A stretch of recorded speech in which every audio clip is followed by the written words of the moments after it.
നിയന്ത്രണ രേഖയിലേക്ക് സ്വാഗതം. ഒരു സിനിമ പ്രേക്ഷകൻ തെരഞ്ഞെടുക്കുന്നതിന്റെ മാനദണ്ഡം എന്താണ്? സമീപകാലത്ത് മലയാള സിനിമ ഉത്തരം തേടുന്ന പ്രധാന ചോദ്യം ഇതാണ്.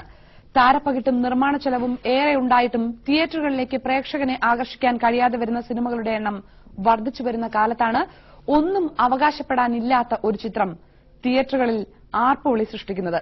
സംഘടനകളുടെയും സമരത്തിന്റെയും പേരിൽ മലയാള സിനിമ പ്രേക്ഷകന് മുന്നിൽ ഒറ്റപ്പെടുമ്പോഴാണ് സന്തോഷ് പണ്ഡിറ്റും കൃഷ്ണനും രാധയും ചർച്ച ചെയ്യപ്പെടുന്നത്. നിയന്ത്രണ രേഖ ഇന്ന് ചർച്ച ചെയ്യുന്നത് ഈ ചോദ്യമാണ്: സന്തോഷ് പണ്ഡിറ്റിന്റെ സിനിമ കാണുന്നത് ആരാണ്? ചർച്ചയിൽ പങ്കെടുക്കാൻ നമ്മളോടൊപ്പമുള്ളത് സന്തോഷ് പണ്ഡിറ്റ് കോഴിക്കോട് നിന്ന് ചേരുന്നു. നിർമ്മാതാവും സംവിധായകനുമായ MA നിഷാദ്, നടനും സംവിധായകനുമായ ലിജോ ജോസ് പെല്ലിശ്ശേരി, നടനും സംവിധായകനും നിർമ്മാതാവുമായ advocate Baburaj, doctor CJ John എന്നിവരാണ് ചർച്ചയിൽ പങ്കെടുക്കുന്നത്. ആദ്യം ശ്രീ നിഷാദ്, ആരാണ് കൃഷ്ണൻ രാധയും കാണാൻ തിയേറ്ററിലേക്ക് ഓടുന്നത്? എന്റെ മുമ്പിൽ ഇരിക്കുന്ന ഈ ചെറുപ്പക്കാരാണ് ഇതിന്റെയൊക്കെ പുറകിൽ. സോഷ്യൽ നെറ്റ്വർക്കിലെ മാർക്കറ്റിംഗ് ആണ് സന്തോഷ് ഈ സിനിമയെ വിജയിപ്പിക്കാൻ എടുത്ത ഒരു കാരണം. സന്തോഷ് പണ്ഡിറ്റ് ഒരു മണ്ടനൊന്നുമല്ല. ഞാൻ കണ്ടതിൽ ഏറ്റവും ബുദ്ധിമാനായ ഒരു വ്യക്തിയാണ് സന്തോഷ് പണ്ഡിറ്റ്. സന്തോഷിനെ കൊണ്ട് ഈ കാര്യങ്ങളൊക്കെ ഈ അദ്ദേഹത്തിന് ഇത്രയും ഫോളോവേഴ്സിനെ, നെഗറ്റീവ് ഫോളോവേഴ്സ് അല്ലാതെ വേറെ ഒന്നുമല്ല, ഉണ്ടാക്കിയത് അദ്ദേഹത്തിന്റെ അതിബുദ്ധിപൂർവമായ ഒരു മാർക്കറ്റിംഗ് ശൈലി കൊണ്ട്. ഇത് തന്ത്രമാണ്. തീർച്ചയായിട്ടും സന്തോഷ് പണ്ഡിറ്റിനെ പറ്റി പറയുമ്പോൾ എനിക്കും ചിരി വരും, ഷാനിക്കും വരും, ഈ ഇരിക്കുന്ന എല്ലാവർക്കും ചിരി വരും. ഇത് സമീപകാലത്ത് ഇറങ്ങി അല്ലെങ്കിൽ കുറച്ച് കാലങ്ങളായിട്ട് മലയാള സിനിമയെ ഗ്രസിച്ചുകൊണ്ടിരിക്കുന്ന അല്ലെങ്കിൽ മലയാള സിനിമയിൽ നിന്ന് പ്രേക്ഷകർ മാറിപ്പോകാനുള്ള പ്രധാന കാരണം തീർച്ചയായിട്ടും ഞാൻ ഉൾപ്പെടെയുള്ളവർ അതിന് ഉത്തരവാദിയാണ്. സിനിമയുടെ നിലവാര തകർച്ച തന്നെയായിരിക്കും. അതിനെതിരായിട്ടുള്ള ഒരു പ്രതികരണം, അതാണ് ഞാൻ പറഞ്ഞ നെഗറ്റീവ് ഫോളോവേഴ്സ്. എന്നാൽ സന്തോഷ് പണ്ഡിറ്റിനെ പോലുള്ള ആളെ പ്രൊമോട്ട് ചെയ്ത് ഇതിന് ഞങ്ങളൊരു മറുപടി കൊടുക്കാമെന്നുള്ള ഇവിടുത്തെ പ്രബുദ്ധരായ ചെറുപ്പക്കാർ ഇറങ്ങി തിരിച്ചതിന്റെ ഫലമായിട്ടാണ് സന്തോഷ് പണ്ഡിറ്റിനെ പോലുള്ള ആളുകൾ ഇവിടെ കുട്ടിഘോഷിക്കപ്പെടുന്നത്. ശ്രീ ബാബുരാജ്, താങ്കളുടെ നിരീക്ഷണം എന്താണ്? അല്ല, ഞാൻ പറയുന്നത് ഈ പണ്ഡിറ്റിന്റെ പേര് മാറ്റി പണ്ഡിതൻ എന്നാക്കണം എന്നാണ് ഞാൻ പറഞ്ഞത്. എന്നെ എന്ത് പറഞ്ഞാലും എനിക്ക് കുഴപ്പമില്ല. എന്നെ തന്തയ്ക്ക് വിളിച്ചോളൂ, തള്ളയ്ക്ക് വിളിച്ചോളൂ, അതെ വിളിക്കണവരെ പ്രോത്സാഹിപ്പിക്കുക. അതിനെ സിനിമ എന്നല്ല പറയുന്നത്. അതിനെ നിങ്ങൾ എന്ത് പറഞ്ഞാലും അതിനെ സിനിമ എന്നല്ല പറയാം. അത് പണ്ട് നമുക്കൊരു ഷക്കീല തരംഗം ഉണ്ടായില്ലേ, അതിന്റെ പുറകെ കുറച്ച് ആൾക്കാരുണ്ടായിരുന്നല്ലോ, പക്ഷെ അത് നിലനിന്നില്ലല്ലോ. അപ്പൊ അതുകൊണ്ട് ഇത് എനിക്ക് പറയാനുള്ളത് നമ്മുടെ കൊച്ചനിയന്മാരോട് പറയാനുള്ളത്. കാരണം ഇവരാണിത് പ്രോത്സാഹിപ്പിക്കുന്നത്. അവനെ തെറി പറയാൻ വേണ്ടിയേ കയറുന്നത് തിയേറ്ററിൽ, അല്ലാണ്ട് അതിനകത്ത് കലാമൂല്യം കൊണ്ടോ മറ്റൊന്നും കൊണ്ടല്ല. ഇയാളെ ചീത്ത പറയാ, ഇയാൾ ഫോൺ ചെയ്ത് കഴിഞ്ഞാൽ ആർക്കാണ്, അപ്പനാണോ പറയുന്നത് അമ്മയ്ക്കാണോ പറയുന്നത്, ആ പറഞ്ഞോളൂ എന്ന് പറയുന്നത് പറയാൻ പറ്റും. മനസ്സിലായോ? അദ്ദേഹത്തിന്റെ വേഷം ഇതാണ്. ഞാൻ പേഴ്സണലായിട്ട് എനിക്ക് ആ ചങ്ങാതിനോട് യാതൊരു ഇതുമില്ല. പക്ഷെ ഇത് ഞാനടക്കം 10-12 വർഷമായി നമ്മളടക്കം കഷ്ടപ്പെടുന്ന ഒരു ഇൻഡസ്ട്രിയാണത്, നമ്മൾ ഒന്ന് പിഴച്ചു പോകാനായിട്ട്. പക്ഷെ അവിടെ ഇങ്ങനെ ഒരു മാറ്റം വരുത്താന്ന് പറയുമ്പോൾ നമുക്ക് ഒരിക്കലും അനുകൂലിക്കാൻ പറ്റുന്നില്ല. എനിക്ക് ഈ പണ്ഡിതനോട് എനിക്ക് യാതൊരു ഒരു ഇതുമില്ല. ശ്രീ ലിജോ ജോസ്, സിനിമയുമായി കൂട്ടിച്ചേർത്ത ഈ പേര് വായിക്കേണ്ട എന്നാണ് മലയാള സിനിമയിലുള്ളവർ ഞങ്ങളോട് പറഞ്ഞുകൊണ്ടിരിക്കുന്നത്. താങ്കൾ അതിനെ കാണുന്നത് എങ്ങനെയാണ്? അല്ല, ഈ സന്തോഷ് പണ്ഡിറ്റിന്റെ പുള്ളിയുടെ സിനിമയെ പറ്റിയും പുള്ളിയെ പറ്റിയും നമ്മൾ നെഗറ്റീവ്സ് ആണ് നമ്മൾ ചർച്ച ചെയ്തുകൊണ്ടിരിക്കുന്നത്. ബേസിക്കലി ഞാൻ അതിന്റെ ഒരു പോസിറ്റീവ് സൈഡ് പറയാം. അതായത് എന്റെ കയ്യിൽ 10,000 രൂപ ഉണ്ടെന്നുണ്ടെങ്കിൽ എനിക്കൊരു സിനിമ ചെയ്യാൻ പോസിബിൾ ആണ് ഇപ്പോഴത്തെ അവസ്ഥയിൽ. നമ്മൾ ഡിജിറ്റൽ മീഡിയവും അതുപോലുള്ള ഫെസിലിറ്റീസും ടെക്നിക്കും ഒരുപാട് ഡെവലപ്പായി കഴിഞ്ഞു. അത് സിനിമ ചെയ്യുന്ന ഘട്ടം വരെ അതിപ്പോ നമ്മൾ കണ്ടു. ഏറ്റവും ഒടുവിൽ ചാപ്പാക്കുരിശിന്റെ സമയത്തൊക്കെ പ്രൊഡക്ഷൻ കോസ്റ്റ് കുറയ്ക്കുന്നതും സിനിമ എന്നിട്ട് യാഥാർത്ഥ്യമാക്കാനുള്ള പുതിയ സാങ്കേതിക വിദ്യയുടെ സഹായമൊക്കെ കേട്ടിട്ടുണ്ട്. പക്ഷെ ഇത് പ്രേക്ഷകരിലേക്ക് എത്തുമ്പോഴുള്ള മാറ്റമാണ്. പ്രേക്ഷകർ സ്വീകരിക്കുന്നില്ല, പ്രേക്ഷകർ പുറംതിരിഞ്ഞു നിൽക്കുന്നു എന്ന് ഉള്ളൊരു സ്ഥിരമായ പല്ലവിക്കിടയിലാണ് ഒരു തിയേറ്റർ നിറയെ ആളുകൾ. അതിനകത്ത് അവരെന്ത് ചെയ്യുന്നു എന്നുള്ളത് മറ്റൊരു ചർച്ചാ വിഷയമാണെങ്കിൽ പോലും. ജനകോടികളുടെ വിശ്വസ്ത സ്ഥാപനം എന്ന് പറഞ്ഞ സ്റ്റേറ്റ്മെന്റ് ഏറ്റെടുത്ത മലയാളി ഇങ്ങനൊരു സിനിമയെ ഏറ്റെടുക്കും. കൃഷ്ണനും രാധയും കാണാൻ തിയേറ്ററിൽ ഇടിച്ചു കയറുന്നവരെ പ്രേക്ഷകരെന്ന് വിളിക്കരുത്, ആ സിനിമയെ മലയാള സിനിമയെന്ന് വിളിക്കരുത് എന്ന് വാദിക്കുന്നവരുണ്ട് നമ്മളുടെ ഇടയിൽ. നമുക്കറിയാം. ഈ ആൾക്കൂട്ടത്തെ താങ്കൾ എങ്ങനെയാണ് കാണുന്നത്? ഇപ്പൊ നമ്മൾ ചരിത്രം അല്ലെങ്കിൽ നമ്മുടെ വേദങ്ങളും അല്ലെങ്കിൽ ബൈബിളൊക്കെ പരിശോധിച്ചു കഴിഞ്ഞാൽ പറയും അവസാന കാലഘട്ട അന്തിക്രിസ്തു വരുന്നു. കേരളത്തിലെ മലയാള സിനിമയുടെ ഒരു നാശത്തിന്റെ മണി നമ്മളെല്ലാവരും കാണുന്നുണ്ട്. അതിൽ ഒരുപക്ഷെ ഒരു അന്ത്യക്രിസ്തുവിന്റെ സ്ഥാനം ചിലപ്പോൾ സന്തോഷ് പണ്ഡിറ്റിനുണ്ട് എന്ന് വെച്ച് കഴിഞ്ഞാൽ ഇത് വ്യക്തമായിട്ടുള്ള സൂചനയാണ്. നമ്മുടെ സൂപ്പർ താരങ്ങൾ തന്നെ ഈ കലാപരതയും ആവിഷ്കാര ചാരുതയും എല്ലാം കൂടെ ചേർത്തിട്ടുള്ള എത്ര മണ്ടൻ സിനിമകൾ മാർക്കറ്റ് ചെയ്ത ആളുകളെ പറ്റിച്ചിട്ടുണ്ട്. അതിലേക്കാണ് നിലവാര താഴ്ചയുടെ ഔന്നിത്യം മാർക്കറ്റ് ചെയ്ത് എത്ര പെട്ടെന്ന് പൊതുജന മധ്യത്തിലേക്ക് വരാം എന്നുള്ളത് സന്തോഷ് പണ്ഡിറ്റ് കാണിച്ചു കൊടുക്കുന്നത്. ശ്രീ സന്തോഷ് പണ്ഡിറ്റ്, ഇവിടെ നിന്നുള്ള പ്രതികരണങ്ങൾ താങ്കൾ കേട്ടിട്ടുണ്ട്. ഇതിനകം ഈ 2 ആഴ്ചക്കിടയിൽ കേരളത്തിലെ താങ്കളുടെ സിനിമ കണ്ട പ്രേക്ഷകർ എന്ത് പറയുന്നുവെന്ന് താങ്കൾക്കേ അറിയൂ. താങ്കൾ പറഞ്ഞാലേ അതിന്റെ സത്യം ഞങ്ങൾക്കും അറിയൂ. പ്രേക്ഷകരുടെ പ്രതികരണങ്ങളിൽ നിന്ന് ഇതുവരെ അല്ലാതെയും താങ്കൾക്ക് കിട്ടുന്ന പ്രതികരണങ്ങളിൽ നിന്ന് താങ്കൾ എങ്ങനെയാണ് വിലയിരുത്തുന്നത്? താങ്കളുടെ സിനിമ കാണുന്ന ആരാണ്?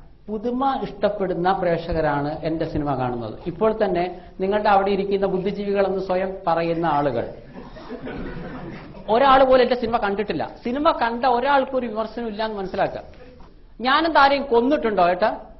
അല്ല, ഞാനെന്താ അവിടെ പിടിച്ചു വരിക്കോ വല്ലതും പോയിട്ടുണ്ടോ? ഞാൻ അന്തസ്സായിട്ടൊരു സിനിമ ചെയ്തു. 3 മണിക്കൂറിന്റെ ലെങ്തി ഫിലിം, 8 പാട്ടും 8 സംഘടനകളായിട്ടുള്ള നല്ല പുതുമ നിറഞ്ഞൊരു പ്രമേയം. ഇവരാരും സിനിമ കാണാത്തതുകൊണ്ട് എനിക്ക് ഇവരോടൊന്നും പറഞ്ഞിട്ട് കാര്യമില്ല. ആ സിനിമ കാണാൻ പുതുമയുടെ ആംഗിൾ ആ സിനിമ ഇടിച്ചു കയറുന്നു, ആളുകൾക്ക് വളരെ ഇഷ്ടപ്പെടുന്നു, ആളുകൾ എന്നെ സൂപ്പർ സ്റ്റാറായി കണക്കാക്കുന്നു. ഇവർക്ക് 3 കോടി ചെലവാക്കി ഇവരുടെ 3-ാം ദിവസം ഹോൾഡ് ഓവർ ആവുന്നവരുടെ സിനിമ ഇവരെ കണ്ട് പേടിച്ച് വിറയ്ക്കുകയാണ്. ഇവരെന്ത് ഹിറ്റിന്റെ കാര്യമാണ് പറയുന്നത്? വെറും 5 ലക്ഷം രൂപ ചെലവാക്കിയ സിനിമ ഇവിടെ കോടികൾ കൊയ്യുന്നു. ഞാൻ അതിൽ സെക്സ് സിനിമയാണോ ഞാൻ എടുത്ത്? ഇനി സെക്സ് സിനിമ എടുക്കാൻ പാടില്ലെന്ന് എഴുതി വെച്ചിട്ടുണ്ടോ? ഒരു സെക്സ് സിനിമയല്ല, സിനിമ കണ്ടവനോട് ചോദിക്കുന്നു. നിങ്ങൾ വളരെ പുതുമയുള്ള ഒരു പ്രമേയം. ഇവര് പഴയ വീഞ്ഞ് പുതിയ കുപ്പിയിലാക്കുക എന്നുള്ള ഒറ്റ സിദ്ധാന്തമാണ് ഇവർ കൊണ്ടു നടക്കുന്നത്. ഇവരെന്താണ് ചെയ്യുന്നത്? കോടികൾ നശിപ്പിക്കുന്നു. ഇവർ പറയുന്നത് ഇത്രയും കാലം ഇവരെന്താണ് പറഞ്ഞു നടന്നത്? പ്രധാനപ്പെട്ട ചാനലുകളിലെ സ്ത്രീകൾ മുഴുവൻ ചാനലിലെ സീരിയലിന്റെ മുന്നിലാണ്. ഞങ്ങളുടെ സിനിമ ഇറങ്ങിക്കഴിഞ്ഞാൽ അന്നു തന്നെ യൂട്യൂബിലെല്ലാം വരുന്നോണ്ട് കാണാൻ മനുഷ്യന്മാരില്ലാന്ന്. എങ്കിൽ എന്റെ 8 പാട്ടുകളും ജനങ്ങൾക്ക് ബൈഹാർട്ടാണ്. രാത്രി ശിവരാത്രി എന്ന് പറഞ്ഞ പാട്ടിന്റെ വീഡിയോ ഇവിടുത്തെ LKG കുട്ടികളുടെ മൊബൈലിൽ വരെയുണ്ട്. ഒരേ സമയം മലയാളത്തിൽ കൃഷ്ണൻ രാധയും പോലുള്ള നല്ല പുതുമുള്ള സിനിമ ഓടുമ്പോൾ തമിഴ്നാട്ടിൽ എങ്കൈ എപ്പോ എന്ന് പറഞ്ഞ സിനിമ അവിടെ സൂപ്പർഹിറ്റായി ഓടുന്നു. അവിടെ സുബ്രഹ്മണ്യപുരം ഓടുന്നു. എന്തുകൊണ്ട് ഓടുന്നു? ശ്രീ സന്തോഷ് പണ്ഡിറ്റ്, താങ്കൾ സുബ്രഹ്മണ്യപുരവുമായും മൈനയുമായും അങ്ങാടി തെരുവുമായും എങ്കേയും എപ്പോതുമായും ഒക്കെ താങ്കളുടെ സിനിമയെ കമ്പയർ ചെയ്യുന്നോണ്ട് ചോദിക്കുന്നതാണ്. താങ്കൾ ഈ സിനിമ ഏതെങ്കിലും ഒന്ന് കണ്ടിട്ടുണ്ടോ?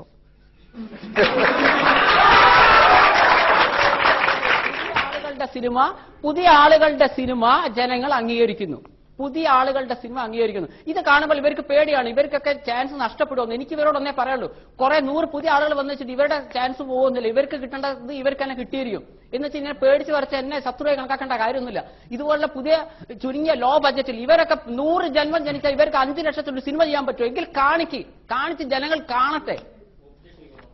നിങ്ങളുടെ ഭാഗത്തുനിന്ന് സിനിമ കണ്ടവർക്ക് പറയാം. കൃഷ്ണനും രാധയും എന്നുള്ള സിനിമ കാണേണ്ടി വന്ന ഒരു ഹതഭാഗ്യനാണ്. എന്റെ ഒരു സുഹൃത്ത് നിർബന്ധിച്ചുകൊണ്ട് ഞാൻ പോയതാണ്. ഞാൻ അത് ആ സുഹൃത്തിനെ എനിക്ക് തല്ലിക്കൊല്ലാനുള്ള ദേഷ്യമുണ്ട്. കാരണം ഇതില് കോപ്രായമാണ്, ഇതിൽ അഭിനയമല്ല. ഇത് സന്തോഷ് പണ്ഡിറ്റ് ആയാലും ബാക്കിയല്ല ഒരാൾ പോലും നല്ലൊരു അഭിനേതാവില്ല. ഞാൻ അവസാനം വരെ നോക്കി എന്തെങ്കിലും നല്ല വശമുണ്ടോന്ന്. കോപ്രായത്തിന്റെ ഒരു കേളിയാണ് അവിടെ നടക്കുന്നത്. അതുകൊണ്ട് ഈ പടം ഒരിക്കലും ഇതിനെ പ്രോത്സാഹിപ്പിക്കാൻ ഞങ്ങൾക്ക് സാധിക്കില്ല. ദയവ് ചെയ്ത് ഇനി അഭിനയിക്കുകയോ സംവിധാനം ചെയ്യുകയോ ചെയ്യരുത്. പകരം താങ്കൾക്ക് പണമുണ്ടെങ്കിൽ സിനിമ നിർമ്മിച്ചോ. നല്ല നല്ല ആൾക്കാർ, സംവിധായകരും അഭിനേതാക്കളും ഇവിടെ ഉണ്ട്. ഇതിലുള്ള അഭിനേതാക്കളെ ഒന്നിനെയും പങ്കെടുപ്പിക്കാതെ താങ്കൾ സിനിമ നിർമ്മിച്ചോ. അതുകൊണ്ട് ഞങ്ങളെ ഈ കഷ്ടകാലത്ത് നിന്ന് രക്ഷപ്പെടുത്തണേ എന്നൊരൊറ്റ പ്രാർത്ഥനയുള്ളൂ. നേരത്തെ താങ്കൾ പറഞ്ഞ ഒരു പൊളിറ്റിക്സും ഒരു പേടിയും ഇല്ലാത്തൊരു സാധാരണ പ്രേക്ഷകനാണ് പറയുന്നത്. ഓക്കെ, ഞാൻ പറയുന്നു, ഞാൻ ആരോടും പ്ലീസ് കാണുന്ന ഈ പറയുന്ന വ്യക്തിന്റെ അടക്കം ഞാൻ പോയിട്ടില്ല. ഇഷ്ടമുള്ള പുതിയ മനസ്സുള്ള കണ്ടാൽ മതി. എന്റെ സിനിമ കാണാൻ ആളുകൾ ഉള്ളിടത്തോളം കാലം ഞാൻ ജനങ്ങളെ മുന്നിൽ കാണിച്ചിരിക്കും. ഇഷ്ടമുള്ള പുതിയ മനസ്സുള്ള കണ്ടാൽ മതി. ഞാൻ ആരോട് കാണുന്ന നടക്കുന്നില്ല. ഇയാൾ എന്തിനാ എന്റെ സിനിമ കാണുന്നത്? നല്ല ആളുകൾ കണ്ടാൽ അത് കാണാൻ ആളുകൾ ഇവിടെ ഉണ്ട്. ഇവിടെ 30 ദിവസം ഹൗസ്ഫുള്ളിലാണ് സിനിമ ഓടുന്നത്. സിനിമ നിർമ്മിച്ചോളൂ, അഭിനയിക്കാതിരുന്നാൽ മതി. സംവിധാനം ചെയ്യുകയും ചെയ്യരുത്, രണ്ടു മതി. അത്ര ചെയ്താൽ നമ്മൾ ഓക്കെ. അഭിനയിച്ച് ഇഷ്ടമുള്ള പുതിയ മനുഷ്യന്റെ കണ്ടാൽ നിങ്ങളുടെ കാണാൻ ഞാൻ പറഞ്ഞോ? നിങ്ങളെ വീട്ടിലേക്ക് ഞാൻ വന്നോ? നിങ്ങൾക്കൊക്കെ ലോകം കിട്ടിയത് കാശ് കൊടുത്താണ് സിനിമ കാണുന്നത്, അറിയാമോ? കാശ് കൊടുത്ത് ഫ്രീ ആയിട്ട് കാണിക്കാമോ? നിങ്ങൾ കാണുക. ഞാൻ ഇനി അഭിനയിക്കും. ഇഷ്ടമുള്ള പുതിയ 50 രൂപ നഷ്ടപ്പെടുത്തിയിട്ട് ഈ തല്ലിപ്പൊളി പടമാണ് എന്റെ ജീവിതത്തിൽ ഇത്രയും തല്ലിപ്പൊളി പടം കണ്ടു. അവസാനിപ്പിച്ചോ. അടുത്ത സിനിമ മുതൽ നിങ്ങൾ കാണണ്ട. നിങ്ങളെപ്പോലുള്ളവര് ഇവിടെല്ലാം മറ്റുള്ളവർക്ക് ഓശാന പാടാനാണ് നടക്കുന്നത്. എനിക്ക് ഒറ്റ കാര്യം ചോദിക്കാനുള്ള ഡോക്ടറോടാണ്. ഡോക്ടർ, ഇയാൾക്ക് മാനസികമായിട്ട് എന്തെങ്കിലും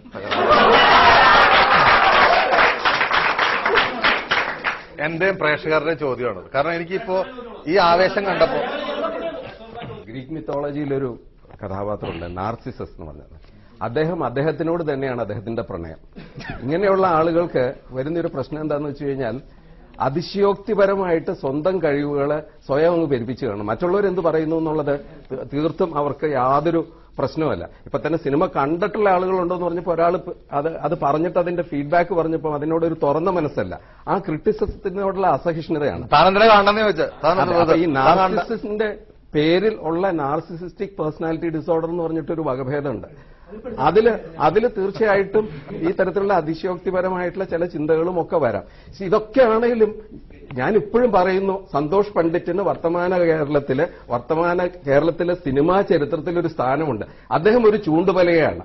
നമ്മുടെ ഇവരെ പോലുള്ള സിനിമാ പ്രവർത്തകർക്ക് വേണ്ടിയിട്ടുള്ള ഒരു ചൂണ്ടുപലയായിട്ടാണ് നിൽക്കുന്നത്. ആ രീതിയിൽ അദ്ദേഹത്തിന്റെ പ്രസക്തി നമ്മൾ തള്ളിക്കളയാൻ പറ്റില്ല. ഇവരോടുള്ള പ്രതിഷേധവും കലാപവുമാണ് തിയേറ്ററുകളിലുള്ള കൂക്കുവിളിയും ആർപ്പുവിളിയും പുലഭ്യം പറയലുമായിട്ട് ഈ യുവതലമുറ കാണിക്കുന്നത്. നിങ്ങളുടെ പ്രതിഷേധം, ഇപ്പോഴത്തെ സിനിമയോടുള്ള നിങ്ങളുടെ പ്രതിഷേധം ഉള്ളു തുറന്ന് അത് പ്രകടിപ്പിക്കാനായിട്ടുള്ള ഒരു അവസരം ഉണ്ടാക്കി കൊടുത്തതിന് തീർച്ചയായിട്ടും സന്തോഷ് പണ്ഡിറ്റിനെ നമ്മൾ അനുമോദിക്കുകയാണ്. ആ തലത്തിൽ ഒരു സാമൂഹിക മനഃശാസ്ത്രത്തിന്റെ ഇതിൽ ഞാൻ അദ്ദേഹത്തിനെ അനുമോദിക്കുന്നു. ഇതിന്റെ അകത്ത് നമ്മൾ LP സ്കൂളിലൊക്കെ പഠിക്കുന്ന കാലത്ത് ഈ സ്കൂള് ഇന്റർവൽ സമയത്ത് ഒരു പ്രാന്തൻ പാട്ട കൂട്ടിക്കൊണ്ട് പോയാൽ പിള്ളേരെല്ലാം കൂടും. ദാറ്റ് ഡസന്റ് മീൻസ് ദാറ്റ് ഇത് പ്രാന്തന്റെ ഫാൻസ് ആണ് എല്ലാവരും. ഞാൻ വളരെ പ്രാധാന്യമുള്ള ആളാണെന്നുള്ള ചിന്ത ഉള്ള ആളുകളാണ് മിക്കവാറും എല്ലാ ക്രിയേറ്റേഴ്സും, എല്ലാ സിനിമാക്കാരും, എല്ലാ നടന്മാരും. അത് കുറച്ച് അതിന്റെ ടൈറ്റർ കൂടിപ്പോയി എന്ന് മാത്രമേ ഉള്ളൂ. അതുകൊണ്ട് അതൊരു ദോഷമായിട്ട് ഞാൻ കാണുന്നില്ല. അദ്ദേഹത്തിന്റെ ക്രിയേറ്റിവിറ്റിയിൽ അതൊരു ദോഷമാവുന്നില്ല, മനസ്സിലായില്ല. പക്ഷെ നിങ്ങൾ എല്ലാവരും മനസ്സിലാക്കണ്ടേ, ഇത് പ്രേക്ഷക സമൂഹത്തിന്റെ മനഃശാസ്ത്രത്തിന്റെ ചില വൈകല്യങ്ങളിലേക്കുള്ള ചൂണ്ടുവലകയാണ്. ഈ സിനിമാക്കാർക്ക് ഇത്രയും കണ്ണുകടി ഉണ്ടാവുന്നു, എന്നെ ശത്രുവായി കണക്കാക്കുന്നു. അവർ 50 കോടിന്റെ സിനിമ ആളില്ലാതെ വന്നപ്പോ 5 ലക്ഷത്തിന് കണ്ടപ്പോ ഇങ്ങനെ ദേഷ്യം പിടിച്ച് എന്നെ ഒരു ഭ്രാന്തനായി ചിത്രീകരിക്കുന്നു ഞാൻ വിചാരിച്ചില്ല. ആ സൈക്കോളജി എനിക്ക് ഇപ്പോഴാണ് മനസ്സിലാക്കുന്നത്. പക്ഷേ ഈ സിനിമ സൂപ്പർ ഹിറ്റ് ആവുമെന്ന് ഞാൻ പറഞ്ഞിരുന്നു. എന്റെ കഴിവിനനുസരിച്ച് ഞാൻ ചെയ്തു. നിങ്ങൾ മനസ്സിലാക്കുക, ഒരു സിനിമ സെറ്റ് പോലും കാണാത്ത എനിക്ക് ഇത്രയും നന്നായി ചെയ്യാൻ പറ്റിയെങ്കിൽ ഈ 18 വർഷത്തെ എക്സ്പീരിയൻസ് പറഞ്ഞ ഒരാളുണ്ടല്ലോ, അവിടെ ഒരു സംശയമുണ്ട് ശ്രീ സന്തോഷ് പണ്ഡിറ്റ്. താങ്കൾ പറഞ്ഞു ഇത്രയും നന്നായി ചെയ്യാൻ പറ്റിയെങ്കിൽ താങ്കളുടെ സിനിമ സൂപ്പർ ഹിറ്റ് ആണ് എന്ന് വെച്ചാൽ ഇപ്പൊ ഒരു സിനിമ ഹിറ്റാണോ എന്ന് പറയുന്നത് അതിന്റെ മുടക്കുമുതലിനേക്കാൾ കൂടുതൽ തിരിച്ചു പിടിച്ചാൽ സിനിമയുടെ കണക്കിൽ അത് ഹിറ്റാണ്. അപ്പോൾ അത് ഹിറ്റാണെന്ന് പറയാം, പ്രേക്ഷകർ കാണുന്നുണ്ട്, സമ്മതിച്ചു. ഈ സിനിമ നന്നായി എന്ന് താങ്കളോട് ആരെങ്കിലും പറഞ്ഞിട്ടുണ്ടോ? 100% എന്നെ വിളിക്കുന്നവർ മുഴുവൻ അതാ പറഞ്ഞിരിക്കുന്നത്. ഇപ്പൊ തന്നെ സിനിമ കണ്ട ആളുകൾ എന്നെ വിമർശിക്കുന്നില്ല. നിങ്ങൾക്ക് മനസ്സിലാക്കാവുന്ന കാര്യമാണ്. ഞങ്ങൾ കേട്ടത് മുഴുവൻ ഇവർ പല കാര്യങ്ങളും ചെയ്തു. എനിക്ക് തിയേറ്റർ ആരുണ്ടായിട്ടില്ല. നിങ്ങൾ സിനിമ കണ്ടിട്ടില്ല, എനിക്ക് പറയാനുള്ളൂ. നിങ്ങളെപ്പോലുള്ള ആളുകൾ പൈസ കൊടുത്ത ആളുകളെ കൊണ്ട് കൂവിപ്പിക്കുന്നു. നിങ്ങൾ ആരെയാണ് പേടിക്കുന്നത്? ടെക്നിക്കൽ സൈഡിൽ എന്താണ് നന്നായിരിക്കുന്നത്? ഈ എന്റെ അടുത്തിരിക്കുന്ന സുഹൃത്ത് അഭിഷേക് എന്നാണ് പേര്. ഞങ്ങൾ ഇഷ്ടംപോലെ ഷോർട്ട് ഫിലിം എടുക്കുന്ന, ഞങ്ങളുടെ ഒരെണ്ണത്തിൽ പോലും ജസ്റ്റ് ക്യാമറ ഫോക്കസ് ഔട്ട് പോലും മാറ്റാൻ നോക്കാണ്ട് യാതൊരു എഡിറ്റിംഗും അല്ല. ഒരു സീനിൽ പണ്ഡിറ്റ്ജി സംസാരിക്കുമ്പോൾ ചുണ്ടത്ത് അതിന് മുമ്പ് തിന്ന ബിസ്ക്കറ്റ് കഷ്ണം ഇരിക്കുന്നു. അതുപോലും പിന്നെ രണ്ടുപേരും നടന്നു വരുന്ന സീനാണ്. അതിനകത്ത് ഫോക്കസ് ചെയ്യുന്ന ബാക്ക്ഗ്രൗണ്ടാണ്. പച്ചനെയും ബാക്കി എല്ലാവരും ഉറുമ്പിനെ വരെ കൃത്യമായിട്ട് കാണാം. പക്ഷെ നടന്നു ആൾക്കാരെ കാണുന്നില്ല. ഇതാണ് സിനിമ. കേരളത്തിലെ ജനങ്ങൾക്ക് എന്താണ് അവർ ആഗ്രഹിക്കുന്നത്, അവരെന്താണ് അർഹിക്കുന്നതെന്ന് എനിക്കറിയാം. അത് ഞാൻ അവർക്ക് കൊടുത്തു. പ്രധാനപ്പെട്ട ചോദ്യമാണ് ശ്രീ നിഷാദ്, കേരളത്തിലെ ജനങ്ങൾ അർഹിക്കുന്നത് എന്താണെന്ന്. അങ്ങനെ പറയാൻ അദ്ദേഹത്തിന് ധൈര്യം നൽകുന്നത് എന്താണ്? അദ്ദേഹം തന്നെ പറയുന്നു കേരളത്തിലെ ജനങ്ങൾ ആഗ്രഹിക്കുന്ന കൊടുത്ത് താനാണെന്ന് അയാൾ പറയുമ്പോൾ അയാൾക്ക് സംതിങ് റോങ്, എന്തോ പ്രോബ്ലം ഉണ്ട്. അതാണ് നേരത്തെ ഡോക്ടറോട് ഞാനും ബാബുവും ചോദിച്ച കാര്യം. അല്ല ഈ വാക്കുകളൊന്നും നമ്മൾ മഹത്വവൽക്കരിക്കേണ്ട കാര്യമില്ല എന്നുള്ളത്. വിളിക്കുന്ന ആൾക്കാർ തന്തയ്ക്കും തള്ളയ്ക്കും പറയുകയാണെങ്കിൽ അതിന് അനുമോദനമായിട്ട് കൂട്ടിയാൽ പിന്നെ നമ്മൾ ഈ ചർച്ചയിൽ ഇരുന്നിട്ട് എന്ത് കാര്യം? ഒരു ക്ലാബ് ബോയ് ആയിട്ട് അവൻ വന്ന് ഓരോ സ്റ്റേജ് ബൈ സ്റ്റേജ് വന്ന് അവൻ ഓരോ ആർട്ടിസ്റ്റിന്റെ അടുത്ത് വന്നിട്ട് സാർ എന്റെ ഒരു പടം ഒരു പ്രൊഡ്യൂസർ അന്വേഷണം നടന്ന് അങ്ങനെ ഉണ്ടാക്കുന്ന സിനിമകളെ അവിടെ നിലനിൽക്കുന്നുള്ളൂ, ഓടുന്നുള്ളൂ. അവിടെ ഒരു സുപ്രഭാതത്തിൽ വന്ന് എന്നെ തെറി വിളിച്ചോ അല്ലെ എന്നെ എന്തൊക്കെ വിളിച്ചോ എന്നും പറഞ്ഞൊരു സിനിമ ഉണ്ടായിട്ട് അതിന്റെ പുറകെ നടക്കുന്നു, അതൊരു ചർച്ചയാക്കുന്നു, അതിനുവേണ്ടി നമ്മൾ വലുത് തരുന്നു, അതിനുവേണ്ടി ഞങ്ങൾ വന്നിരിക്കുന്നു. അതല്ല, ഇത് ഞാനൊരു പ്രതിഷേധം എന്നെ പോലെ കഷ്ടപ്പെടുന്ന ഇദ്ദേഹത്തെ പോലെ ഇവരെ പോലെ അത്ര അറിയിക്കാൻ വേണ്ടി മാത്രം വന്നു. കേരളത്തിലെ ജനങ്ങൾക്ക് എന്ത് വേണമെന്ന് താങ്കൾക്ക് അറിയാം, അത് താങ്കൾ കൊടുത്തു എന്ന് പറഞ്ഞു. എന്റെ പൊന്നു മാഷെ പാച്ചത്തെറിയാണ് തിയേറ്ററിൽ കയറുന്ന പറയാം. യൂട്യൂബില് ഞാൻ വരെ കമന്റ് ചെയ്തിട്ടുള്ളതാണ്. എന്റെ പൊന്നു അതൊന്ന് തുറന്നു നോക്കി